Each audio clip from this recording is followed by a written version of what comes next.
Welcome to the Diaries of a Watch Dealer. Now today I wanted to debunk some myth on the primary market, also the grey, I guess a grey market, secondary market. And today I have here a very special guest, a very, I guess, dear friend of mine now. His name is Victor Yan. He used to be, an ex-authorized dealer, now a grey market dealer. This is Victor Yan. His business name is Upstage Watches. If you guys are interested, after the show, of course, to get more insights on how the primary market works, you're more than welcome to reach out to him on socials. But Victor Yan, welcome, man. Welcome. And I really appreciate you making the time to come out to obviously have a chat with me and also debunking and also confirming some myths that are floating out there in the grey market in terms of how the primary market works. You obviously have first-hand experience being a authorized dealer. But yeah, man, look, I'll let you introduce yourself. Let us know who you are, what you've done, and what made you come to this space. Sure. Well, look, Jay, thanks for having me on the podcast. I really, really appreciate it. I'm actually super excited about doing this together with you. I think it's a great idea just to kind of debunk some myths about, what the actual primary market is like versus what the grey market is like. And also just to give people, I guess, the kind of experience and understanding of what our market is like. Like I said, there's a lot of misinformation out there. There's a lot of myths out there. But finally, I think it's a good idea to be able to, I guess, get some truth out there as well, right? Absolutely. Yeah.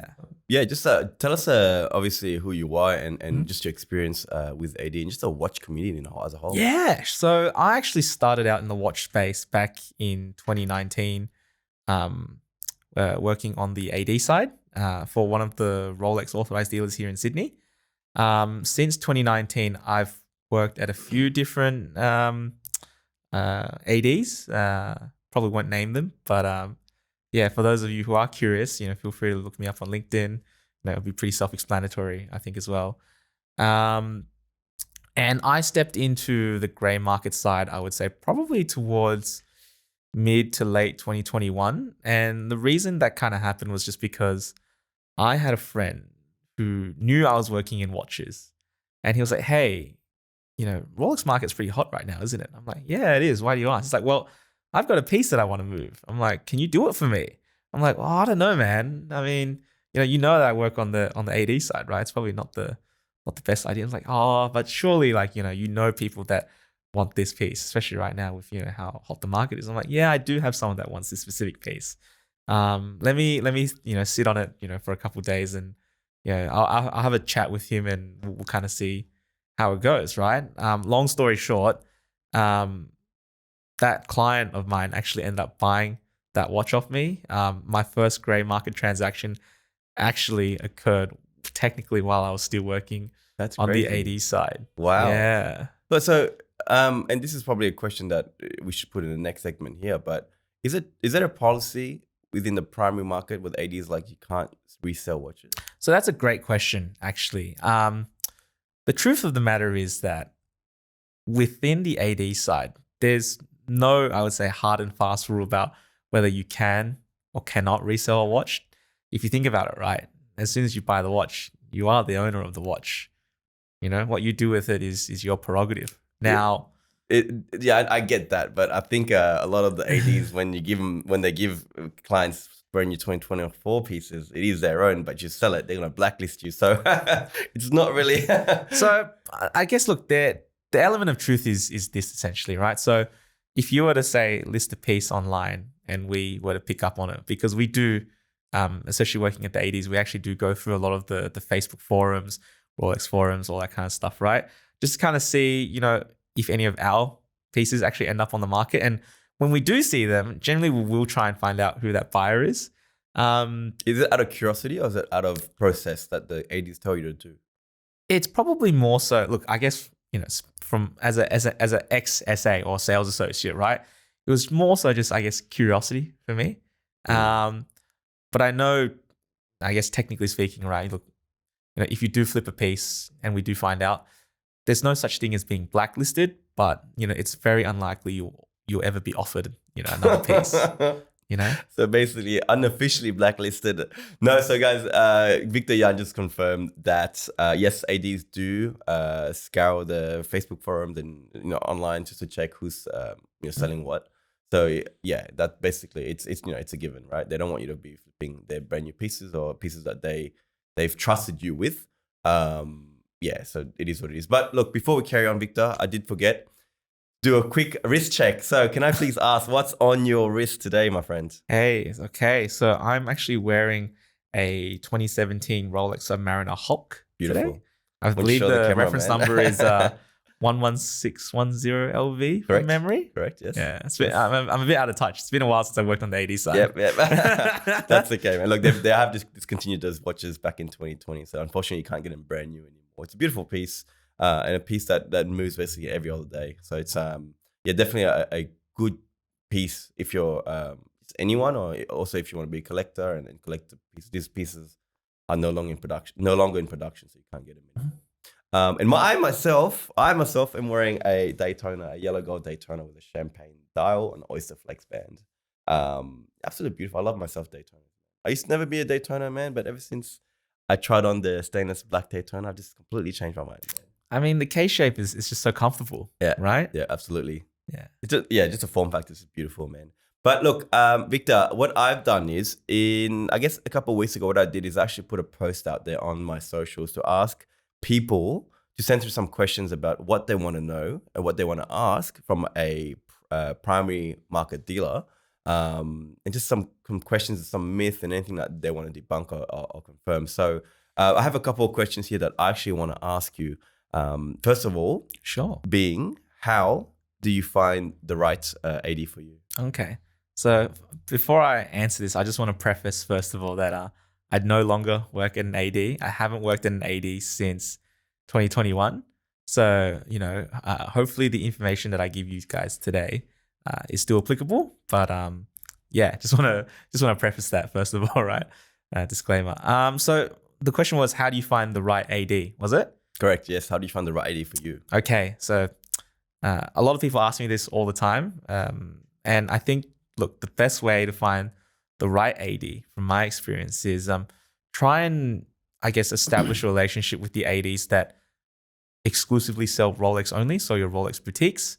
So in Sydney, right, that would be like the Rolex boutique by Hourglass, or that could be, the Rolex boutique by Kennedy in Martin Place.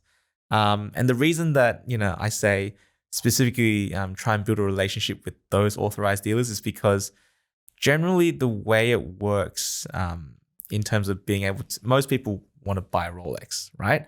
And so if you were to say, go to a multi-brand store, that sells more than just Rolex, right? For example, like a Watches of Switzerland or, a J. Farron Price, right?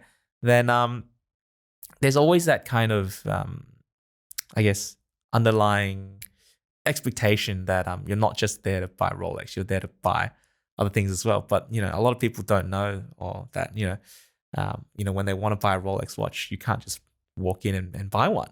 You walk into any of the authorized dealers, and most of the time it's just exhibition only, which is pretty commonplace practice. And the reason for that is just because the overall desirability of the watch, right? There's a lot of demand, for Rolex watches, even till this day, right? Despite the market cooling a bit, So look, well, I know for a fact that Rolex produces about 1 million watches or so a year, and That's also right. they've got a new factory opening up that will probably help with demand on the market. So it'll be very interesting to see what happens next 6 months to a year. See if demand actually catches up to supply, or what happens in just a global market in terms of Rolex and distribution and all that. But yeah, I mean, I guess you just confirmed that if you're looking to get a Rolex in any particular model, I guess just go straight to the boutiques opposed to going to the other ADs or authorized dealers, because they will most likely make you buy other brands, JLCs, IWCs, Glashootos, anything like that, to build your profile. Whereas if you go primarily to the Rolex boutiques, they'll obviously make you buy Rolexes, which is good, I guess, right? That's right. Confirm? Yeah. I mean, look, most people generally kind of want to start off with a Datejust anyway, at least within my experience. In my times when I worked at the AD, most of the time, people that are looking to buy that first piece, it's a Rolex, whether they're celebrating an anniversary or, a job promotion, any kind of special occasion, right? Rolex has kind of become that symbol for success, celebration. Hence why there's also a celebration dial in the lineup, right? It's going for about 30 grand on the grey market, mate. It's freaking insane considering they only trade around 12. Yeah. I mean, they retail for around 12. Yeah. And so look, most people generally kind of want to start off with with a Datejust, and the best way to kind of get the ball rolling is you apply for like a 126334, which is a generally a white gold fluted bezel Jubilee bracelet, Rolex, But the thing is, like, even those are really, really popular and really hard to get. And as you mentioned, right, look, Rolex, manufactures roughly 1.2 million pieces a year at the moment. Yeah. But it's funny you say that, because I actually I went to a Watches of Switzerland watchmakers course just started this week, actually. I don't know if they knew we were great market dealers, but the four of us who went, and they spoke to us like we're normal people, which is fine. Mm-hmm. We are watch enthusiasts at the end of the day, and we actually learn how to make a movement put together and really appreciate movements as a whole. And yeah, he said exactly that the new factory that they're opening up would definitely ease off demand for the primary markets, and because apparently they only get like 500 pieces or so a year. Is that correct or not? 500 pieces in watches or Rolexes per store. But I mean, look, it depends, right? So different store sizes will get different allocation sizes, right? So the larger, I guess, your store or boutique, the more pieces they'll give you. If you, for example, if you're like a Watches of Switzerland, which is a multi-brand, they service other brands too, right? There's a limit, I guess, of how many pieces they can give you, because your storefront, or the amount of space that the brand has within that store is limited, right? And so Rolex doesn't want to give you too many pieces, because then it looks like you've got too much stock. But there's also, I guess, a requirement now for the ADs, I believe, since this would have happened when I was still working there. So I think at the end of 2020 / beginning of 2021, too many people were getting sick of walking into ADs and not being able to try on anything at all. Hence why nowadays you walk in, right, there's definitely a lot more watches on display, but they're all exhibition only. And the reason for that is because, prior to 2020, right, walking in, especially at this was just when the market was kind of beginning to really heat up in terms of demand for pieces, right? People were walking in being like, I just want to try stuff on just to see if I even like it or not. But come to our store in Bondi Junction. We've got plenty of watches. Come. But how do I express interest in a piece if I can't even try it on? That's right? true. That's very true. And so I guess to kind of help rectify the situation, right? So Rolex pretty much mandated that all the ADs had to, I believe, stock a minimum of 15 pieces at any given time. Stock? So you come and sell those pieces? Yeah. So they had to be available for people to try on, because like I said, when I was working at the ADs prior to 2020, we literally had no stock on display, like literally zero. I'm just going to stop you right there, because there's actually a question regarding this exact bit. And one of my followers, he asked the question. Let me find it real quick, and it's quite a funny one. What do the ADs do all day for work if there's no stock? So that's a really, really good question, right? So what do we do all day when there's no stock? So look, to kind of just, I guess, give some background into this. Generally, an allocation or stock arrives roughly every 2.5 weeks. When that stock arrives, we actually go through our expression of interest list and see, who's applied for what, who's expressed interest in what. We'll go through that list, and we'll see what we've got. And if we've got an exact match, for example, let's say you had a client that inquired with you, say, 2-3 weeks ago for a two-tone Datejust 41, reference number 126333. It's yellow gold on a Jubilee fluted, which is quite a very common but very popular configuration as well, right? Generally, in a shipment, you'll get a lot of Datejust. The majority of your stock will be Datejust, and there you go. I would say it's probably 80% Datejust, and then 20% professional models. Professional models being Boats, Daytonas, your sky dwellers. Daytonas, your Submariners, deep seas, sea dwellers, yacht masters, pretty much all the desirable stuff, right? At least how it trades on. Also, only 80-20. Yeah. Wow, so no wonder I'm getting offered date just every freaking other day of the week. Fair enough. Okay, there you go. Yeah, pretty much. Yeah. And so from there you guys obviously go through the list and then you guys are like, yeah, cool. But surely every single model has like 500 people waiting for a piece. That's absolutely right. So, just to give you a bit of an anecdote in terms of my personal experience, right? So when I was working at the ADs, generally what would happen, like your average day would look like this, store opens at 10 in the morning, and I would say you probably get a walk in, if it's a busy day, like at least 3 or 4 people kind of every 45 minutes to an hour coming in to put their names down. Yeah, minimum though. Wow. Minimum. Okay, bear that in mind. Like on busy days like the weekends, right? Where everyone's out, good weather. You have a lineup outside the store. Yeah, there you go. But there's nothing to sell. But there's nothing to sell, right? And so look, getting back to your question, what do we do every day? So working at the AD, right? You have to think of it like this. You're not really a salesperson when you've got nothing to sell, because that's the reality of it, right?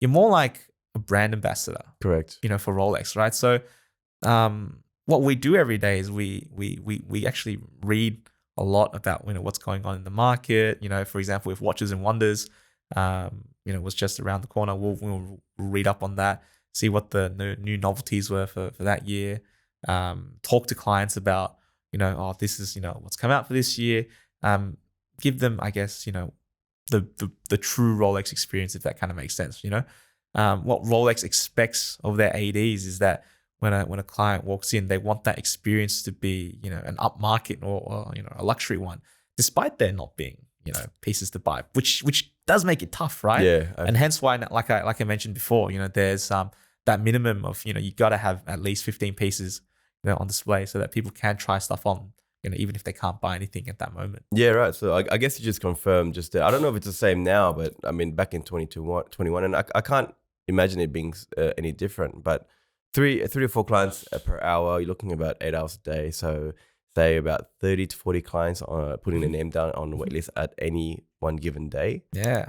Times that by 7, man, that's about what's 40 times 7? 320 people putting their names down for. Oh man, okay. So yearly, you guys do have a massive wait list, but this also answers the next question that we have: is there a wait list or an expression of interest list, which is always a bullshit? And I guess you just confirmed that there is an expression of interest list, and that I'm sure that the list goes on forever and ever. That's right. Yeah. So as I kind of alluded to a little bit earlier, look, there is an expression of interest list when you come into the authorized dealer and you leave your details with us. That gets entered into a system along with the piece that you're interested in expressing interest in, right? Generally, what will happen is that information will then be collected on our system, and every time we get allocation of stock, we'll look up that specific reference number that you've expressed interest in, and we'll just kind of see who is on that list. Now, I think you're going to ask me maybe a little bit later, how does that list actually work? Great, go on. Let us know. How does that expression of interest list work actually? So the way it works actually is that, let's say there's 50 people on a wait list, as an example, for a blue dial, date just 41, Jubilee fluted. A piece that basically everyone in the dog wants, basically. Exactly, right? Despite it only being a date just. Correct. Right? What will happen is that we'll look at, everyone that's on the expression of interest list, and we'll go through the profiles kind of one by one. And we'll see, okay, how much has this person spent with us in the past? When did this person, register their inquiry? Did they make any inquiries about other brands as well? Oh, wow. So you note everything down. I heard it's like a job interview. So I've heard a lot of clients when they come in, especially when they're new to that particular AD, that the whole experience is like literally a job experience. They ask you about what you do, what your family, and all this kind of stuff. So that's very interesting that you confirmed a couple of things where... At the end of the day, right, look, it's about building a relationship with your sales associate or your AD, Yep. right? And the reason like we I guess ask those questions, at least, why did I kind of ask those questions, right? Is because I wanted to get to know my client a little bit better, Who you going to give the watch to, right? You don't want to give it to a flipper who will just kind of flip it off into the grey market and make some money, right? I mean, I think it's a bit tough to answer that one, just because I would say, look, when the person buys their watch, right, it's what they do with it is kind of, like I said, it's their prerogative, right? Correct. They own the watch now. Yes, but yeah, there's an underlying there idea is that you're not going to be selling it. Yeah. Right? So for me, like my majority of my clientele was, white collar professionals, investment bankers, lawyers, people that worked in professions essentially, right?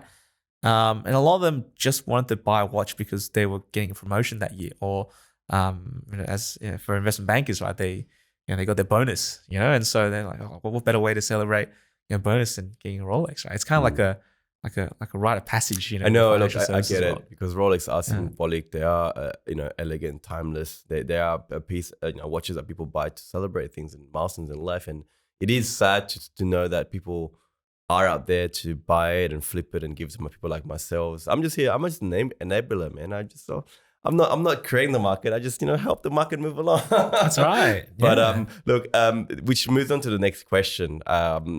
Which is actually a pretty, I guess, not a funny, but a pretty a fun one, I guess. Which the question that the person asked was, how often do you guys get approached by grey market dealers to form a partnership with them? For example, they pass watches to the dealer for a cut of the resale profits. So in Australia, this probably doesn't happen as much as people think it happens. And the reason for that is just because there's not that much stock actually available in our region. Australia as a region, our global cut of the, I guess, Rolex allocation is actually very, very small. Yeah. If you actually look at it at a per AD kind of, I guess, inventory number, right? Like, don't want to give too much away, but, generally the biggest authorized dealer is actually here in Sydney for Rolex in the Southern Hemisphere. And they will get roughly 120 pieces a month, I believe it is, from back in my days, right? Per allocation, it's probably around 80 pieces or so, sometimes 100. Look, it can fluctuate depending on the time of year. Sometimes we'll get a little bit more just before Christmas. Whereas some other ADs, if they're a multi-brand, for example, they may only get 20 or 30 pieces, right? Again, this also comes back down to, like, as I was saying before, the actual size of the store. Generally, the bigger the store, the more stock they'll get, because Rolex will give them more priority, given they've got a bigger store, they've got a bigger brand presence, right? Rolex wants to support that, Well, so to answer the question, they guys don't get approached at all by grey market dealers trying to form a partnership to buy stock from you guys directly?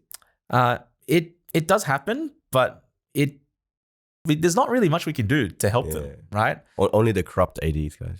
Just put it on the table, same thing. I have heard, look, in saying that, I have heard stories of some people getting pieces that they want, and obviously getting a lot of pieces that they want, just obviously doing things under the table. I'm not going to say who, I'm not going to say how. Just stories I've heard. I haven't had any first-hand experience. I personally myself don't get pieces from the AD. I just get everything through clients, well-known clients that just want to move things along. But sorry, just to, before, sorry to cut you off there, but all good. You were saying that one of the biggest flagship Rolex stores in Australia gets about 120 pieces. 120 pieces a month. Per shipment, yeah. Which is monthly, right? Roughly every 2.5 weeks. Okay, so let's say 200 pieces a month. Yeah. Correct, thereabouts? Pretty much, yeah. I just did the math there while you was just talking, and you're getting about a 1.2K expression of interest a month by the general public in any one store. So you're telling me that it doesn't even meet 10% of the demand? That's right. That's insane. A lot of people kind of, they look at the numbers like, Rolex manufactures 1.2 million pieces a year. Surely there's got to be enough stock to go around. But I think a lot of people actually underestimate how much demand there actually is, especially on us on the retail side, right? to give you, like I said, a bit of a personal backstory, I probably had, on a busy day, eight inquiries. And that doesn't even include all the phone inquiries and emails inquiries that we get as well. That's crazy. At the start of every day, I guess working as an AD, I would go through my inbox, and generally it would be just inquiries for, Pepsis, Daytonas, Batgirls, Submariners, Mint Green, Datejust. pretty much everything under the sun that you could think of. No, but look, in saying that, I don't think people understand. Yes, there is about 1.2 million watches being produced a year through Rolex, but Australia is a very small market. We're only about 1% in terms of the overall world, in terms of the watch market. I always say that the bigger markets like Hong Kong, Dubai, the States, they're getting a majority of the allocations straight from Geneva. And yeah, unfortunately for us, because we're so little, we don't get that much allocation. That's right. Yeah. But just before we kind of move on, I want to circle back to, I guess, what your question was, which was, do we get approached by grey dealers? And yes, we do. Generally, what will happen in this scenario is that if the ADs are willing to work with them, the requirements to actually kind of work together will be so high that a lot of the grey dealers actually will just decide to not follow through with it, just because there's just not much money to be made. What do you say about what do you mean by requirements? Just a profit share, or no? So for example, what will happen is, let's say for example, you approach one of the multi-brand, Rolex authorized dealers, in order to get something desirable. Let's say, let's use the Rolex Daytona Panda as an example. 126500 LN, I believe, is the reference number.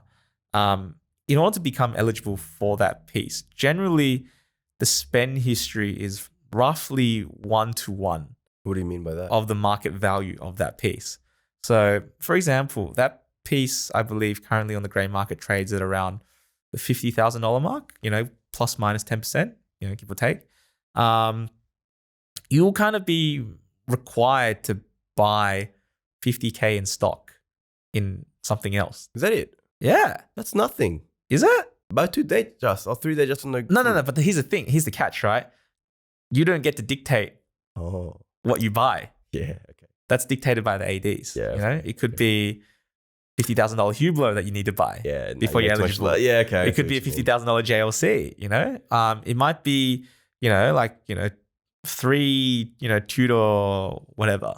I get it. Yeah, look, if you guys didn't know, majority of these pieces that Victor here is mentioning, some of them unfortunately do trade like 50% under retail on the grey market, some 20%, some 30%. So you are making a hefty loss. So is it worth buying a $50,000 Hublot when you're selling at 25K and then buying into Panda? You don't really make any money at that stage. That's right. I see what you mean. Okay. So, I know what you mean. Yeah, I guess to kind of, bring it full circle is, look, there's not really much point in trying to, I guess, get a piece that way if you're a great dealer, just because you don't really end up making anything at all. And it's a big risk to take on as well. Yeah.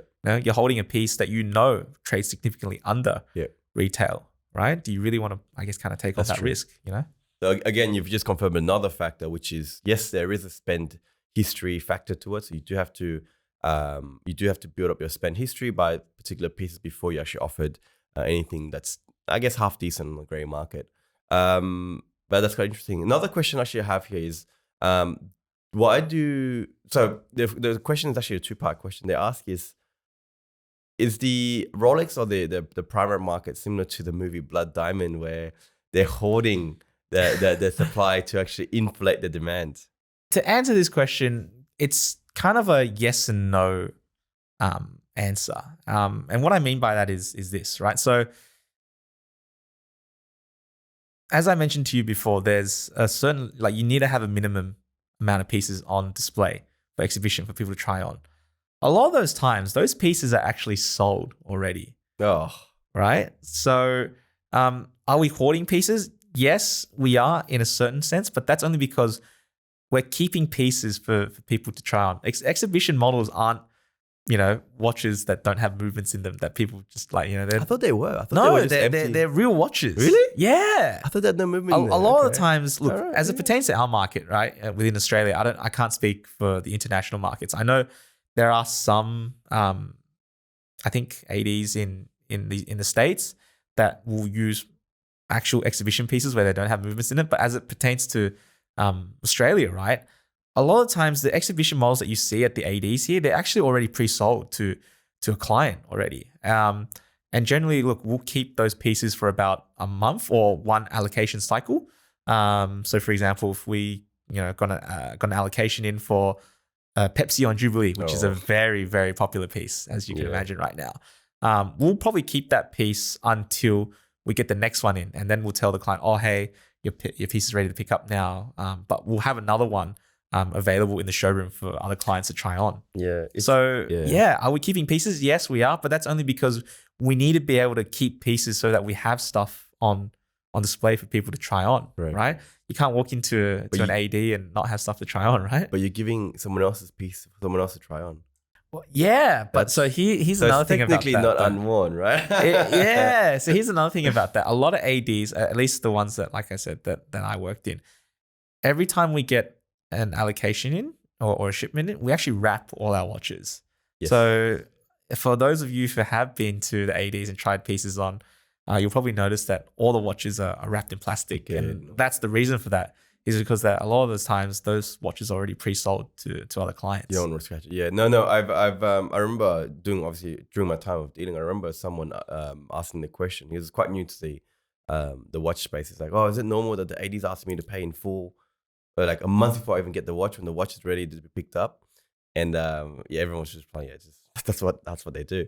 Because I mean, imagine any other market or any other retailer sells any other goods that does that. Hey, pay in full and you get your goods in a month. We have it, we're holding on to it, but you can't have it yet. It's a weird concept, but that's what they do, right? It is a weird concept, but I guess the upside to it is that, let's say you get a call for Jubilee Pepsi and they ask you to pay in full, you're guaranteed to get it.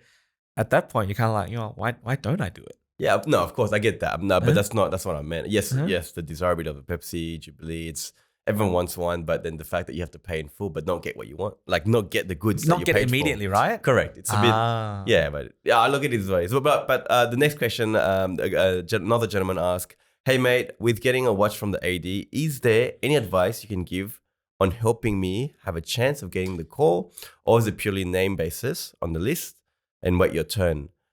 Put my name down for a date just around a year ago, but should I regularly go in, follow up, etc.?" I love this question because this question is something I get asked all the time, especially since we did that Instagram reel together. So here's how to, I guess, get into the good graces of the ADs, right? The first thing you got to do is you need to, I guess, really establish a relationship with your SA or your sales associate, right?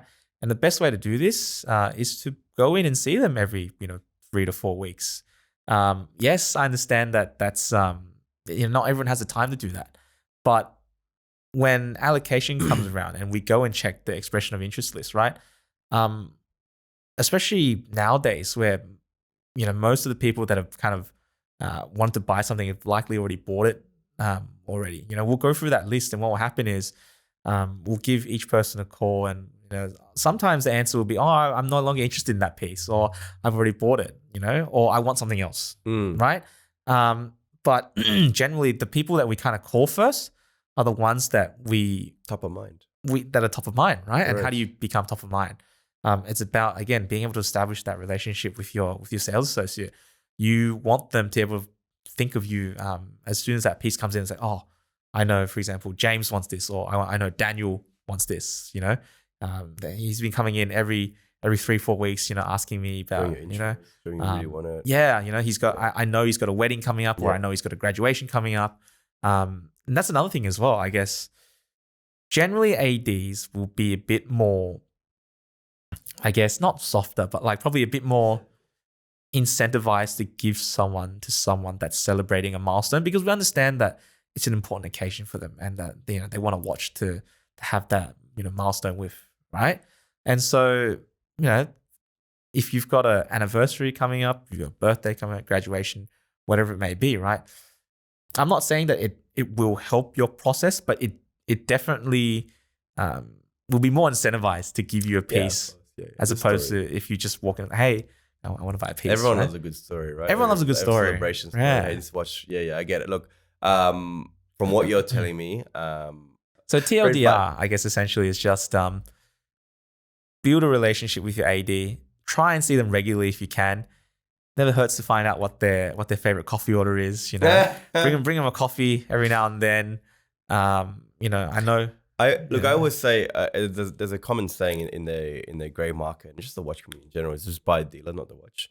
That's right. It's all in any facets of life, whether it being business or job interviews or anything. It's about the relationship, right? The more you build a relationship with someone, the more I guess they'll like you. They're more likely to work with you too. So at the end of the day, we're all people. We want to be treated like people, not just an object where you can give me my watch, whatever, right? But also what I want to say is if you're looking to get the watch that you actually want from the AD, what Victor Yan here is telling us, I'm just messing, but what you need to do is obviously build a relationship with your AD. Regular checkups, okay? Because be that not pestery guy, but yeah, do check up on a regular basis. And just have a good backstory, man. Just have a good story there. Yeah. Something, right? Everyone loves a good story. Oh, there you go. Yeah. So the next question I have is, does purchase history actually matter? You've already confirmed that. Yeah. Do I need a backstory? You just confirmed that. And look, any funny experiences that you've had or moments that you had working at the AD? So I remember back when I first started working at one of the Rolex boutiques. It was really funny. I could not believe the words that came out of this guy's mouth. But he said to us, as he walked in and he inquired, at that time the Hulk was still available. So this was actually back in, I believe, late 2019. Yeah. He said, my father's dying wish was for me to get a Rolex Submariner Hulk. And I wasn't serving this client at the time. One of my colleagues was, but I could not believe that he just said that. Were you guys laughing about it? We weren't laughing because obviously like the client's there in the boutique with us. But I remember when he left, we were just like, did he just really ask that? Do you reckon it was real? I mean, probably not, right? But fair enough. Look, the way I operated, back when I was working is that I never liked to judge anybody. Of course. Because everyone's got different circumstances. No, I always right? say you never discount a client. Yeah, you never. Exactly. You never discount a client. You never know if they're going to buy. It could be a genuine. Correct. A genuine inquiry. Yep. But I think to go about it that way is probably a little bit unorthodox to say the least. Okay. Probably a really good experience though to counter that was I had an inquiry. I remember back in, I think it was beginning of 2021. I had a client that walked in literally 3 days before allocation, and he asked, he's like, "Look, I know it's probably unlikely, but I really want a silver dial 2-tone Datejust 41 Jubilee fluted. I understand that you guys, get loads of inquiries a day. I understand there's a wait list. Pretty much best client you could ever ask for as an AD, right? Very, very respectful, not pushy at all. And he just wanted to get that piece because he was celebrating a promotion at work, right? And so I remember the allocation came in, and we got that piece that he wanted, and we went through the expression of interest list at the time, and pretty much everyone that was, I guess, eligible for that piece at the time just was not interested for whatever reason. And so I put my hand up and said, I've got a client that's interested, inquired with me a couple of days ago, celebrating a promotion. Can I give him a call if it's available to be allocated to him? And management was happy to let me do that.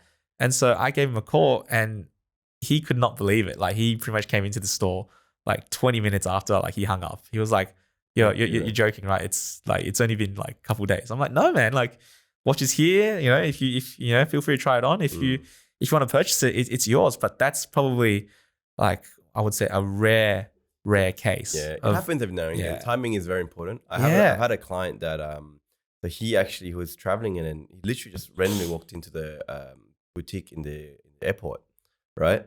And then literally, as he walked in, he asked for this particular model, and he's like, "Hey, have you got this Submariner date in stock?" And they're like, "We do actually.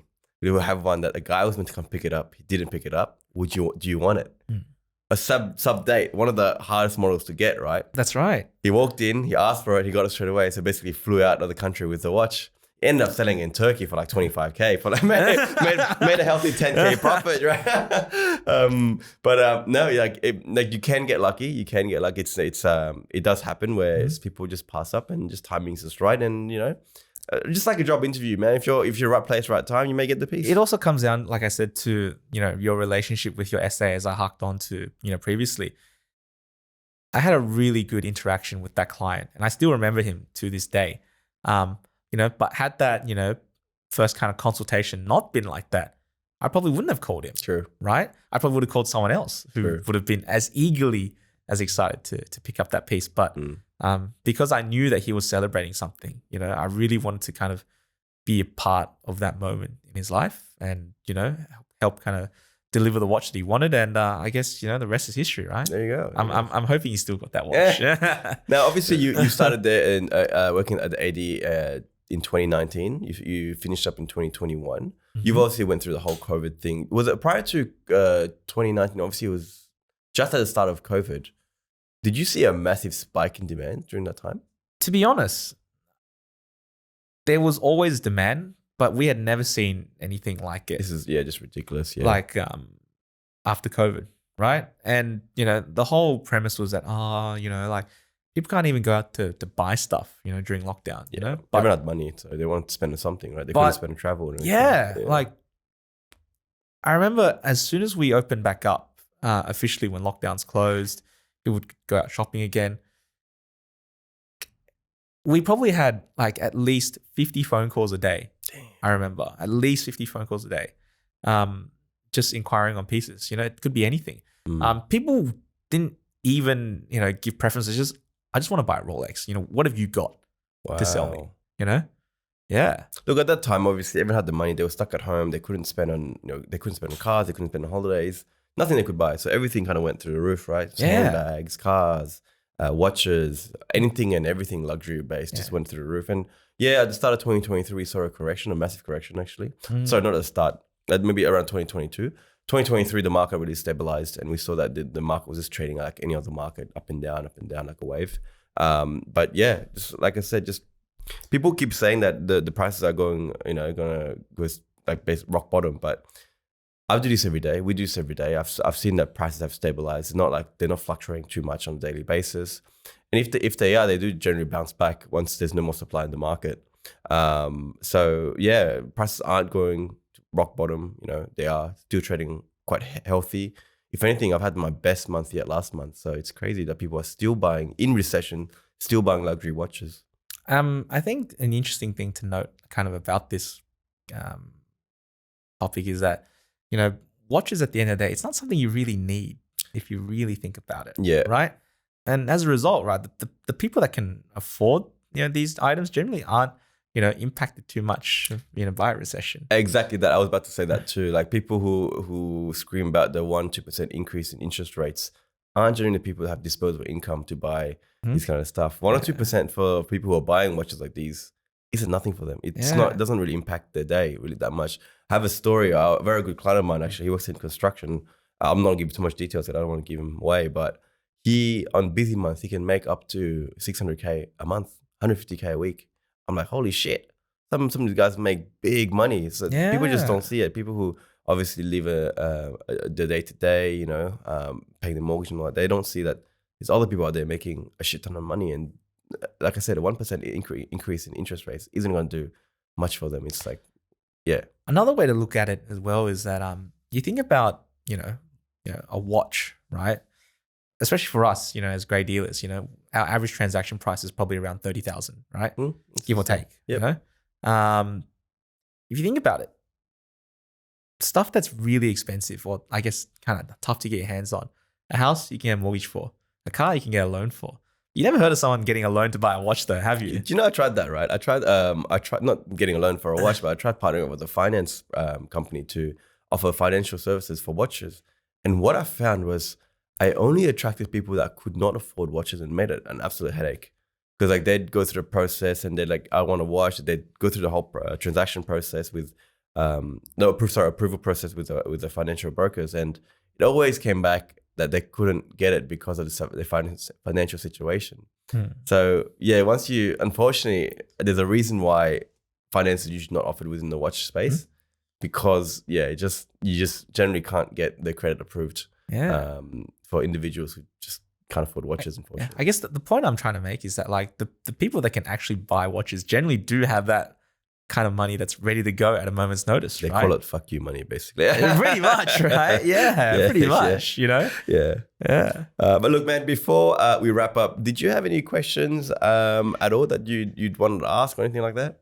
I guess, for yourself, how did you get into watches, Jay? I'm curious. Well, I don't know if we can spin these cameras around, but actually this was my previous production team, right? Me and my brother, we basically built the company AM Visuals, a production company that focuses mainly on commercial production. So I was doing that for about 3 years. And eventually I wanted to make some extra side income on the side. I've always been into watches, right? Just not the luxury watches. I've had all the watches, G-Shocks, freaking Fossil, just other watches. And I fell upon on YouTube. I fell upon there's a couple of watch dealers, and I'm like, oh, that's pretty interesting. Kept watching them, learned a lot throughout the COVID period. And eventually, what I did was I was like, you know what, I'll give it a go, see how it goes. Then I bought my first Tudor, flipped it, made like $300. Like, man, there's something here. Kept doing it, and eventually, before I knew it, I just became that guy. It got to a stage where I just couldn't focus. Sorry, boys. I'm talking about production team here. It got to a stage where I just couldn't focus on my main job, which was to bring leads in and build the business and all that, because I was just getting bombarded with phone calls every single moment of my day. And then eventually I just decided to take the leap to kind of take it full time. And since then, I think it was the best decision I could have made, because that's what really propelled me into having the time of day to meet clients, give them the time to figure out what watch they want and all that. And just since then, man, just kind of took off, and here I am today. It's crazy. It's crazy how things move. Wow, it's a really crazy story. Yeah, I mean, things happen in life, man. When there's opportunity there, and if you're ready to take it, life just gives it to you, and just the way I see it is you literally turned your passion into. Yeah. I actually really enjoy it. I really enjoy it. I mean, what like you realize it in life. You go through stages of growth, right? And like obviously I went through the grey market phase and all, but just this week actually, just doing that watchmaker's course really made me appreciate the internals of all the work that actually goes into making a watch. The intricacies and the finer details and how they put things together and how fragile everything is and how it just sits in your wrist and it just works. So now I'm getting really into like the skeleton stuff, and I really want to do more watchmaking stuff, so I can understand more about the different movements and the different parts and all that. So I think in terms of my personal journey, I think I'm kind of straying away from the hype stuff, the Rolex, and I really want to get into the independent brands and all that kind of stuff too, because just the watchmaking is just quite fascinating. It's very fascinating. Leading on to that then, I think as it's always interesting for people to ask us this as watch dealers, but what's your grail piece? At the moment, well, it changes all the time, right? But at the moment, it's a Breguet retrograde date or time, I think it's called. I've actually got a photo of it on my phone. I'll show it to you. It's amazing. I saw it honestly just this week at the Watches of Switzerland store. I'm like, oh my God, I have to have that piece. Unfortunately, my bank account doesn't allow me. But this is it's literally the retrograde date. Nice. It's amazing. So I don't know if the cameras can pick that up, but I'm pretty sure we'll put it in post. But yeah, that's the piece I want, and hopefully it's a dress watch, but hopefully I can pick it up sooner rather than later, because it really shows you the intricacies of watchmaking. Obviously, Breguet, you worked in the 80s and how that's right, the history and everything too. Mm-hmm. So it's just quite fascinating. Yeah, oldest running watch brand that's still around. Absolutely, yeah. It's French too, isn't it? Yeah. So the founder, Abraham Louis Breguet. Hey, look at you! Yeah. This knowledge now. Originally French, but I believe he moved his manufacture to Switzerland. As everyone Swiss did. made, of course. Yeah. Yes. Same with Rolex, actually. For those of you who don't know, from London, yes. Founder Hans Wulstorff was actually originally English. Yes. Yeah. Again, moved his manufacture to Switzerland. That's right. Look, man. I think we're at about the hour mark, so I think we have to wrap it up. But appreciate you making time to come out and give us some insights on the primary market as well as the grey market, of course. So if you guys are interested to asking more questions and getting, I guess, direct responses, do hit Victor Yan here up or at Upstage Watches on Instagram. Also, it's on Facebook as well. I think it's on TikTok. No, I don't. Yeah, it's on TikTok. Okay, cool. But if not, reach out to me and I'm more than happy to share his contact information. But yeah, he's very knowledgeable, he's very insightful, and he does have first-hand experience of how the primary market works. So Victor, I appreciate you for making the time out to come and have a chat with me. And look, I'm pretty sure we'll most likely be doing more deals together in very, very near future. Yeah. But I appreciate you, man. Thank you. Thanks for having me. Really appreciate it, man. Awesome. All good. Cheers, bro. Cheers.